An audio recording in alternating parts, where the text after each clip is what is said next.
నమస్కారం వార్తలకు స్వాగతం. ముందుగా ముఖ్యాంశాలు. మాజీ CM Jaganmohan Reddy press meet, ఇరు పార్టీలపై ఫైర్. మాజీ మంత్రి Harish Rao press meet, Arekapudi గాంధీపై fire.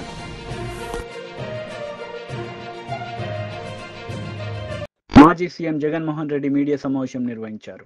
ఈ సందర్భంగా చంద్రబాబు నాయుడుపై ఆయన మండిపడ్డారు. రిజర్వాయర్కు 9,950 క్యూసెక్లు ఇన్ఫ్లో వచ్చింది. మరి బుద్ధి జ్ఞానం ఉన్నవాడు ఆ 9,950 క్యూసెక్లు కిందికి వదిలేయాలి కదా.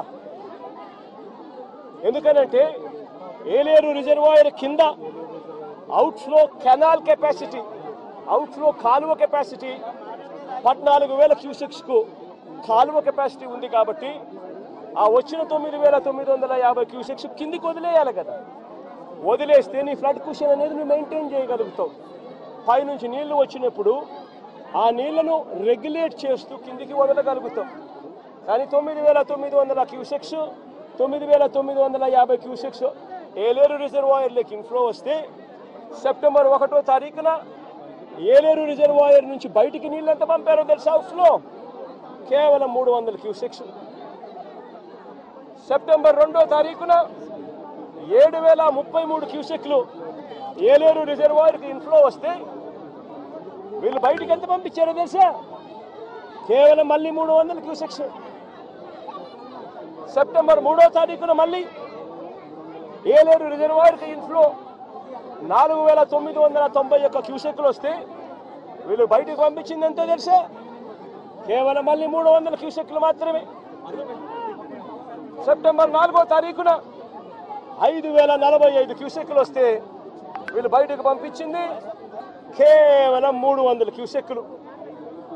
ఈ మాదిరిగా రిజర్వాయర్ను రెగ్యులేట్ చేయాల్సిన కార్యక్రమం చేయకుండా canal carrying capacity, outflow capacity of the canal ఎటువంటి ముంపుకు గురి కానికుండా 14,000 క్యూసెక్స్ను పంపించగలిగే పరిస్థితి ఉన్నా సరే, మోడర్నైజేషన్ కాస్త కూస్తో సరిగ్గా జరగలేదు కాబట్టి 14 కాకపోతే దాన్ని 10,000 వేసుకోండి.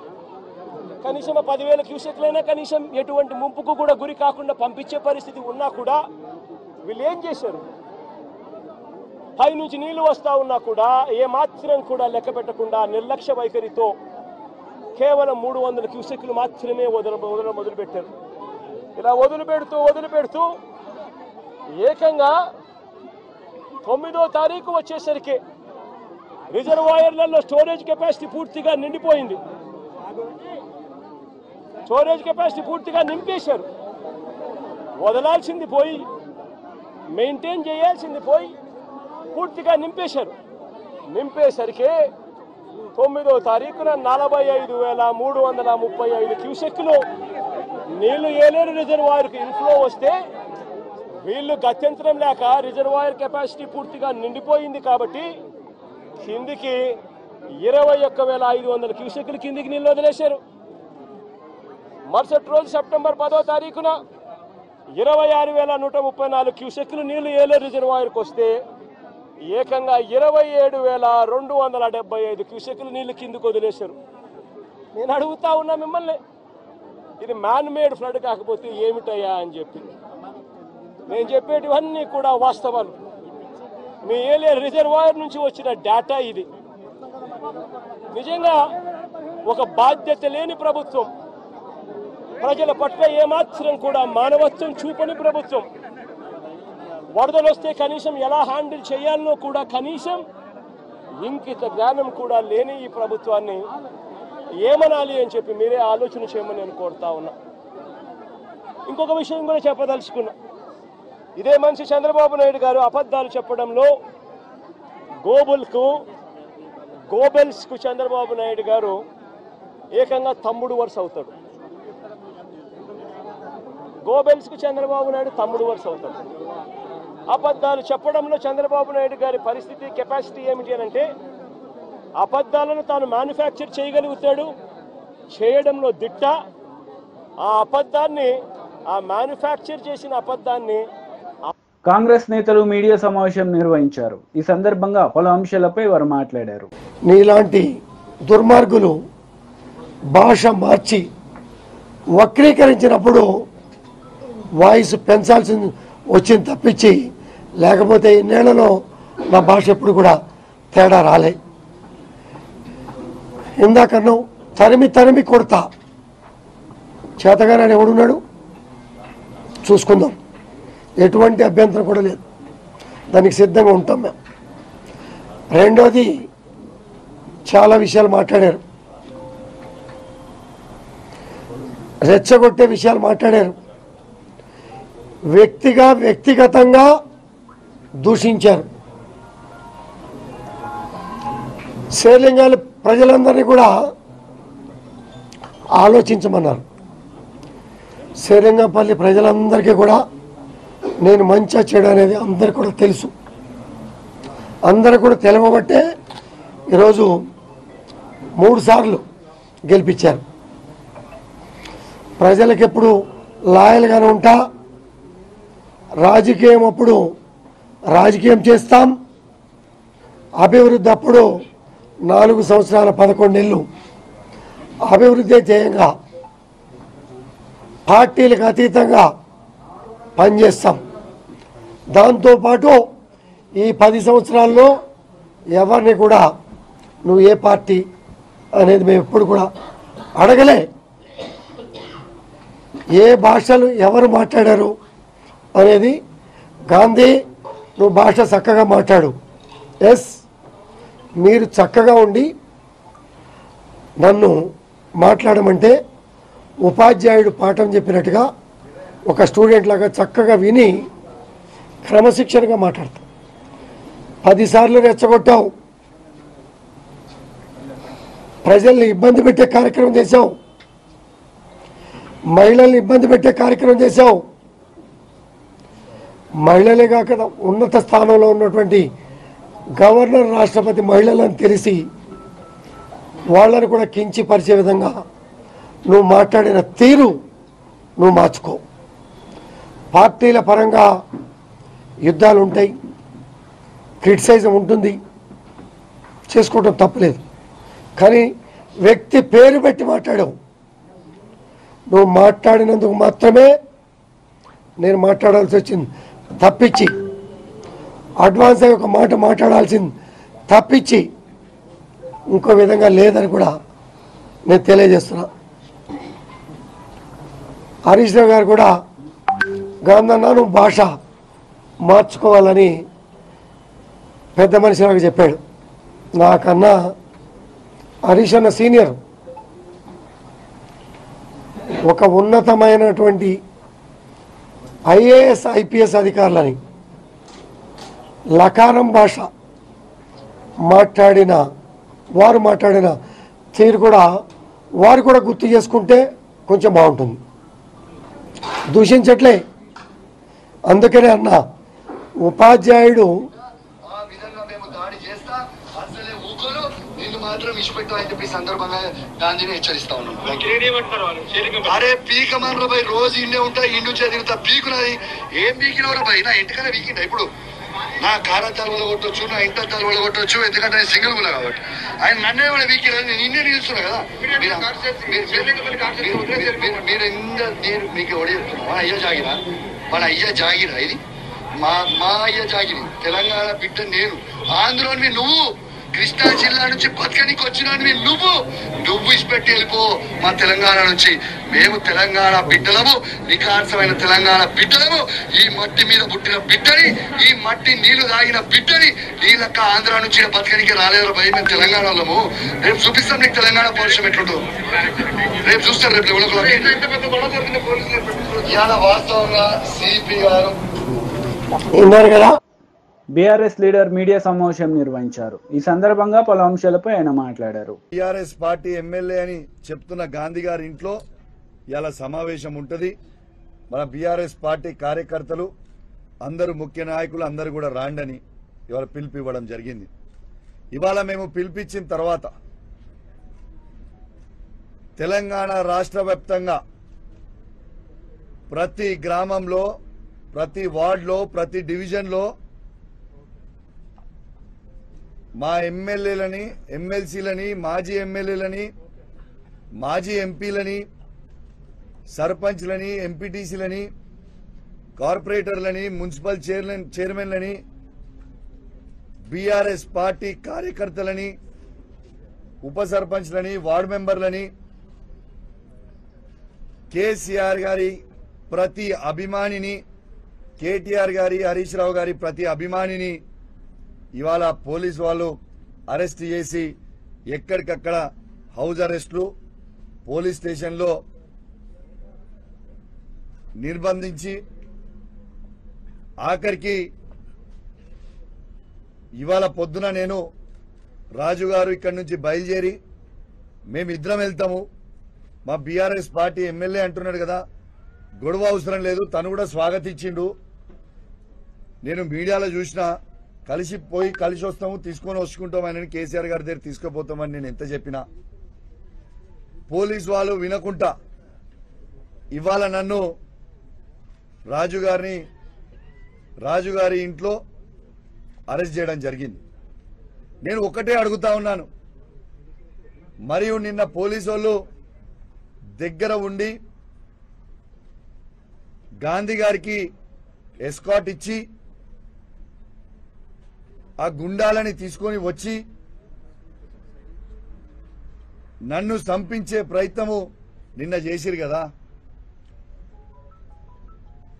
మరి నిన్న ఎందుకట్లా చేసిరని నేను అడుగుతా ఉన్నా పోలీసు వాళ్ళని. వచ్చిన వాళ్ళ 30-40 మందిని ఇలా సైబరాబాద్ పోలీస్ అనేది ఆ 30-40 మందిని ఆపలేకపోయినరా. నేను ఒక్కటే కోరుతా ఉన్నా, ఈ తెలంగాణ సమాజాన్ని ఒక్కసారి ఆలోచించమని కోరుతా ఉన్నాను. ఏ విధంగా ఈ రేవంత్ రెడ్డి గారి ప్రభుత్వం ఏ విధంగా వ్యవహరిస్తుందనేది దయచేసి ప్రతి ఒక్కరు కూడా గమనించాలని విజ్ఞప్తి చేస్తా ఉన్నాను. స్వయంగా రేవంత్ రెడ్డి గారే అక్కడ ఆదేశాలు ఇచ్చి కౌశిక్ రెడ్డి గారిని హత్య చేయండి, ఇలా ఏదైనా చేసి అని చెప్తే ఇలా ఒక ఎమ్మెల్యేకే ఈ తెలంగాణ రాష్ట్రంలో రక్షణ లేనప్పుడు సామాన్య ప్రజల పరిస్థితి ఏంది అని చెప్పి నేను అడుగుతా ఉన్నాను. దీనికి జవాబు చెప్పాల్సిన అవసరం ఉంది తెలంగాణ సమాజానికి. నేను ఒక్కటే అడుగుతున్నా, దీనికి సమాధానం చెప్పండి రేవంత్ రెడ్డి గారు. మీరే ముఖ్యమంత్రి, మీరే హోమ్ మినిస్టరు, మరి మీ ప్రభుత్వంలో మీరు మొన్న కోట్లాది రూపాయలు ఇచ్చి జాయిన్ చేసుకున్న గాంధీతో పాటు గుండాలని 30-40 మంది గుండాలని సైబరాబాద్ పోలీసు ఆపలేకపోయిందా? మీరు ఈ సమాజానికి ఏమి చెప్పదలుచుకున్నారని చెప్పి నేను అడుగుతా ఉన్నాను. ఒకటే నేను షేర్లింగం పెళ్లి ప్రజల్ని కూడా కోరుతా ఉన్నాను. శాసనసభ్యుడు బీజేపీ లీడర్ మీడియా సమావేశం నిర్వహించారు. ఈ సందర్భంగా పలు అంశాలపై ఆయన మాట్లాడారు. अरविंद केजरीवाल को फिर से आईना दिखाया है और ये जो आदेश पारित हुआ है भ्रष्टाचारी कट्टर बेईमान अरविंद केजरीवाल को कंडीशनल बेल मिली है। कुछ पहलू आज का जो आदेश आया है उसको आपके समक्ष रखना बेहद जरूरी है और ये कहना गलत नहीं होगा जेल वाला सीएम अब बेल वाला सीएम हो गया है और वो भी कैसी कंडीशनल बेल है वो भी मैं आपके समक्ष रखूंगा। और इस आदेश के आने के बाद सबसे पहले जो अहम है, अति आवश्यक है, दिल्ली की जनता की आवाज जो भारतीय जनता पार्टी उठाती रही है, अरविंद केजरीवाल को तुरंत चाहिए कि वो अपने पद से इस्तीफा दे दें। लेकिन बेशरम अरविंद केजरीवाल ऐसा करेंगे नहीं, क्योंकि अरविंद केजरीवाल में एक बूंद नैतिकता नहीं बची है। जो अरविंद केजरीवाल राजनीति में आकर कहते थे कि अगर किसी नेता पर आरोप लग जाए तो इस्तीफा दे दे, आज वो कंडीशनल बेल पाते हैं और तब भी 6 महीने तक किसी संवैधानिक पद पे कोई व्यक्ति बैठा हो, उसके लिए तो एक दिन अगर वो जेल चला जाए तो बहुत बड़ी बात होती है, इस्तीफा दे देना चाहिए। यहां 6 महीने तक जेल में रहकर आए और आज कंडीशनल बेल मिलने पर भी इस्तीफा नहीं दिया है। और यह कहना गलत नहीं होगा, भ्रष्टाचार युक्त सीएम अभियुक्त, अब वो अभियुक्त की श्रेणी में है। और आप जो बिंदु मैं आपके समक्ष रख रहा हूं, बिंदुवार तरीके से इसका संज्ञान लेकर यह बात जनता तक जरूर जानी चाहिए। सबसे पहले सर्वोच्च न्यायालय में अरविंद केजरीवाल की दलील क्या थी? पहला, उनकी पहली दलील यह थी कि जो उनकी गिरफ्तारी हुई है वो वैध नहीं है। The arrest of Arvind Kejriwal is illegal.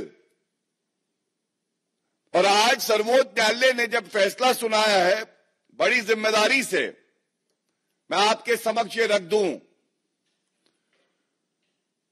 तो इस 2 न्यायाधीशों की खंडपीठ ने स्पष्ट किया है, appellant's arrest does not। మాజీ మంత్రి హరీష్ రావు మీడియా సమావేశం నిర్వహించారు. ఈ సందర్భంగా పలు అంశాలపై ఆయన మాట్లాడారు. దీనికి కారణం రాష్ట్ర ముఖ్యమంత్రిది, ఇది డీజీపీ గారిది కాదా అని నేను అడుగుతా ఉన్నా. చేయాల్సిందంతా చేసి ఇప్పుడేందో సన్నాయి నొక్కులు నొక్కుతున్నారు, ముఖ్యమంత్రి దిక్కు డీజీపీ దిక్కు. ఇంకేందో రివ్యూ చేస్తారట ఇలా మధ్యాహ్నం. ఏం రివ్యూ చేస్తావు? ఇంకా సూటిగా ఎట్లా కొట్టాలి, ఇంకెవరిని కొట్టాలి, ఎవరెవరి మీద దాడులు చేయాలని చేస్తావా? అసలు ఉందా ఈ రాష్ట్రంలో లా అండ్ ఆర్డర్ ఉందా? ఖమ్మం పోతే మా మీద రాళ్ల దాడి చేస్తే, ఎమ్మెల్యేల మీద రాళ్ల దాడి చేస్తే 10 రోజులైనా ఎఫ్ఐఆర్ ఇష్యూ కాలేదు, 10 రోజులైనా ఆ గుండాలను ఇంతవరకు అరెస్ట్ చేయలేదు. నిన్నేం జరిగింది? కౌశిక్ రెడ్డి గారింటి మీద రాళ్ల దాడి చేసినటువంటి వాళ్ళకేమో రాచమర్యాదలు, పోలీస్ స్టేషన్లో వాళ్ళకి మంచిగా బిర్యానీలు తినిపించి, సమోసాలు తినిపించి, ఛాయలు దాగిపించి, ఎస్కాట్ ఇచ్చి గాంధీ గారిని ఇంటి దగ్గర దించి వస్తుంది.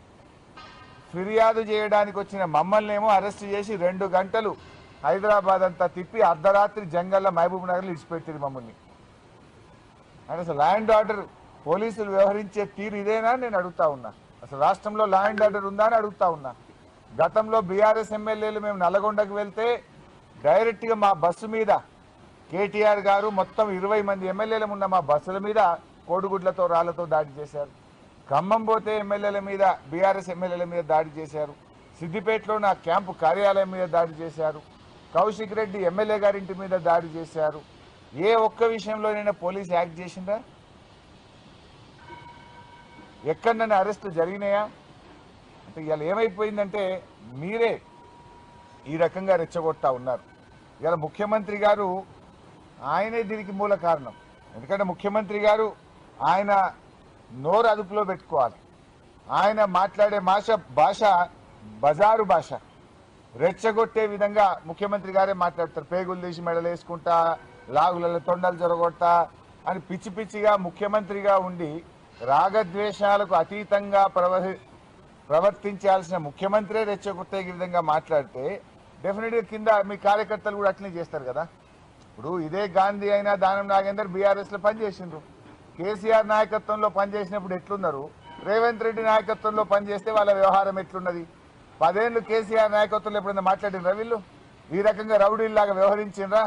ఇవాళ ఎందుకంటే యథా రాజా తదా ప్రజ అన్నట్టు రేవంత్ రెడ్డి భాష, రేవంత్ రెడ్డి విధానం వల్ల ఇవాళ వాళ్ళ నాయకులు కూడా అట్లే మాట్లాడుతున్నారు. ఇవాళ వాళ్ళ మంత్రి కూడా మాట్లాడిండు, కోమటిరెడ్డి వెంకటరెడ్డి. బీఆర్ఎస్ వాళ్ళు ఎక్కడైనా విమర్శిస్తున్నట్టే వాళ్ళని కొట్టండి అని రాజ్యాంగం మీద ప్రమాణం చేసిన మంత్రే రెచ్చగొడుతుంటే ఇంకా లా అండ్ ఆర్డర్ ఎక్కడుందే?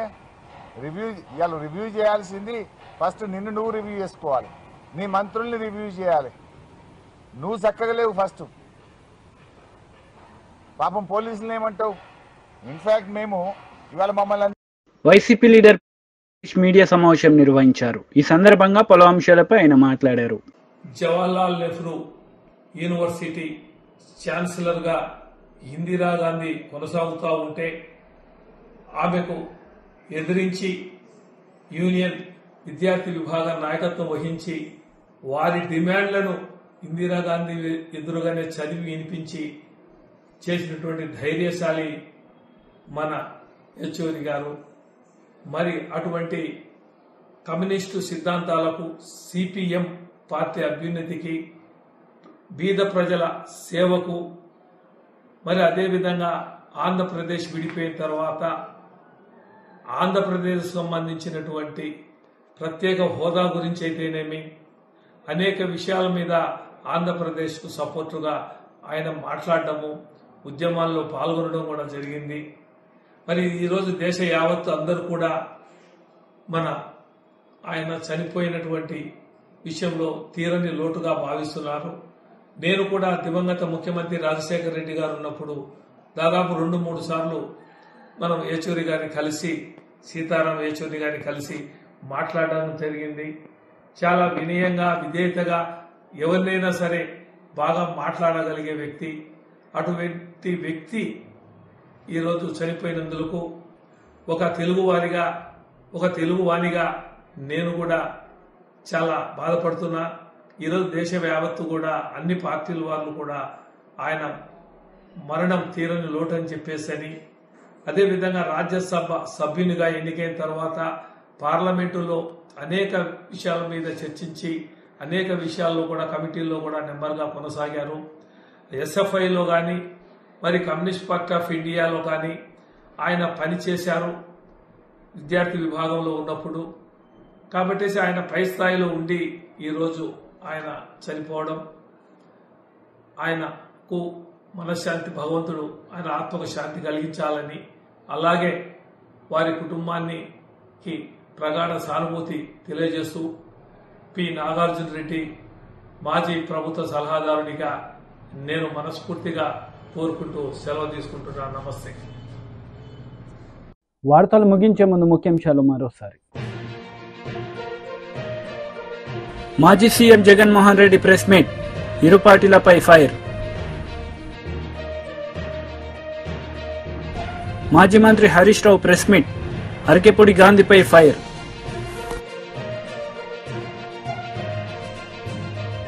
ఈ వార్తలు ఇంతటితో సమాప్తం. తిరిగి ప్రసారమయ్యే వార్తల్లో మళ్ళీ కలుద్దాం. అంతవరకు సెలవు. నమస్తే.